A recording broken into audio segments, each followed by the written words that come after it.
seems to have been a shift around the introduction of the Act. So, former Secretary of State back in 2016 talked about autonomy being the bedrock of success of the HE sector, and talked about the Act being safeguarding that autonomy. Since then, your predecessor, Minister, has talked about needing more accountability, needing more engagement from the DfE, discussions around getting involved in admissions policy, involved in pay regulation. So is that autonomy something that is important? Has the Act itself changed where the government's position sits on the autonomy of universities? So when it comes to autonomy, I think one of the great success stories of universities is that they are not public sector. Obviously, they take taxpayers' money, which they've got to be held accountable for and to demonstrate value. But that's why they're world-class and world-leading, because they've been able to establish themselves in their local communities. They know what's best for their local communities.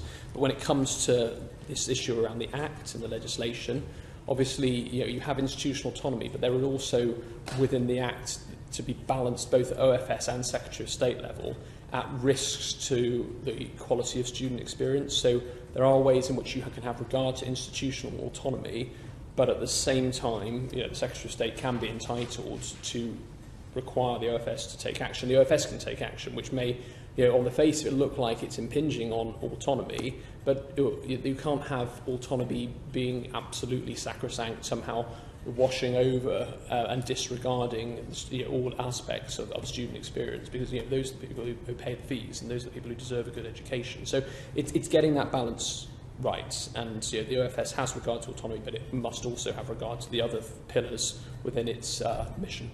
Do you think the OFS is getting that right currently?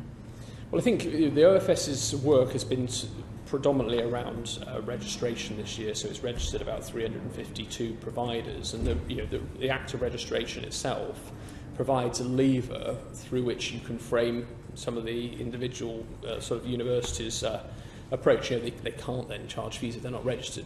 We've got most of them have been registered, but their registration conditions have been placed on them, and they'll be judged on those registration conditions in order to be able to improve access. And also those access and participation plans. We've just taken through 2 SIs in the last 2 weeks to put the final pieces of HERA into place.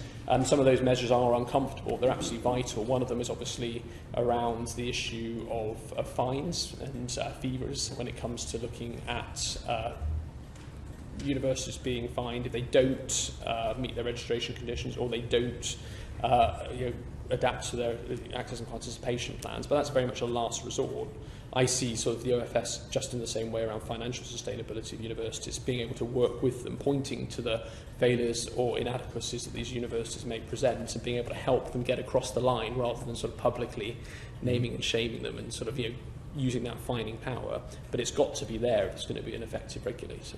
And how much should the Secretary of State be able to lead that, or is that for the OFS to independently decide? We've got this, the Secretary of State has this sort of annual guidance letter, and then in addition to that, the Secretary of State can provide guidance to the OFS to take sort of further action. And that's where also we come back to the issue of autonomy, because it's written specifically into HERA that when the Secretary of State issues guidance, it must have regard to institutional autonomy. But the debate is around, obviously, if the Secretary of State issues further guidance to OFS to take action, whether it's, say, on unconditional offers, or whether it's on issues around Vice-Chancellor pay, that he's got to be able to make a case that there is a risk to student educational outcomes, say, and or to financial sustainability. So the autonomy can only be sort of overcome if there are real and serious issues the Secretary of State believes needs to be tackled. Okay. You mentioned the widening access programme there. I'm going to squeeze a different question in while I've got the opportunity. I met recently with DANCOP, who are our Derbyshire and Nottinghamshire kind of outreach partnership, and they sat in my office and said, I've got X million pounds to spend, and I need your help to spend it, because the criteria is so tight that actually there are, in my constituency, which is the most deprived part of Nottinghamshire, there are only about 12 kids that qualify for it, and only at one school, which struck me as crazy, to be honest, given the amount that, I think it was something in the region of nearly £3 million that they were struggling to spend to support the most deprived kids in Nottinghamshire to attend university. I just wondered what your thoughts on that were, And if that is something, you know, where there might need to be some intervention in terms of that criteria and how we can make that money work for people, because it's literally sat unused.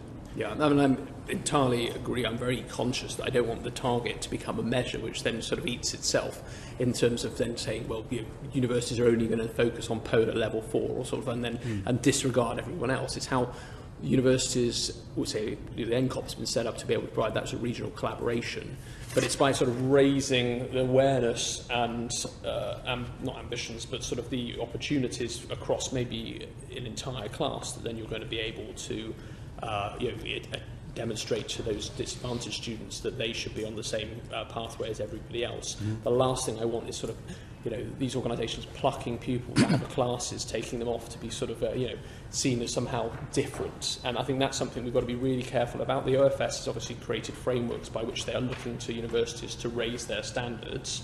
And, it's right that you've got to start somewhere. I think, where we are with the universities is very much where we are with the sort of the national frameworks on reading that David Blunkett sort of set up sort of 15, 20 years ago. And it was right to be able to demonstrate the scale of the challenge that the chairman sort of set, in geographic regions. I think, one of the most challenging statistics that I think is in the northeast, only 9% of white working class males go to university. That's the second lowest compared to the 6% of care leavers. And so when it comes to those issues, by all means, let's open up the door to transparency, but then you've got the data, and then the next best thing is to sort of come up with effective measures, which I'm hoping, when we've got the evidence impact exchange being launched this month, that it's going to be able to sort of highlight this issue, and also around collaboration versus competition, making sure universities aren't poaching students and deciding sort of not to spend money on only for students to come to their universities. I think there's lots of universities recognise their regional cooperation, so in Nottingham and Nottingham Trent they work very well. They don't care where the students go as long as they sort of realise their aspirations post-18, but I need to make sure that happens everywhere. Yeah, I echo that. Those discussions locally in Nottinghamshire have been fantastic with the universities. I think the figure in Mansfield is only about 12% in terms of university attendance as well. You mentioned the polar measures there. Do you think universities have enough access to data, and could there be more in terms of what could be fed to them through UCAS? Because a number have spoken to me about not really knowing, frankly, who they should be targeting. Some of the criteria seems too tight, and some of the measures seem not really to pick out the right students. Is there an argument for, whether it's through UCAS or through the OFS, being able to give the universities more, say, for being able to pick out children on pupil premium, for example, or can we improve that? So when I became universities minister, I was just struck by the lack of data and data outcomes in some areas. So, for instance, there is very little data on those people who are the first person in their family to go to university. And so how can we be able to track that more effectively as well? Part of it is obviously around data security and getting the data from the students themselves or the schools being able to pass it on. And that's one of the reasons why the advisory committee I've set up is because you've got sort of HESA data, you've got sort of Unistats data, you've got UCAS data. How can we ensure that that's broken down at a regional level most effectively? I think it's going to be one of the most current challenges that in order to be able to implement further reform. Absolutely, yeah.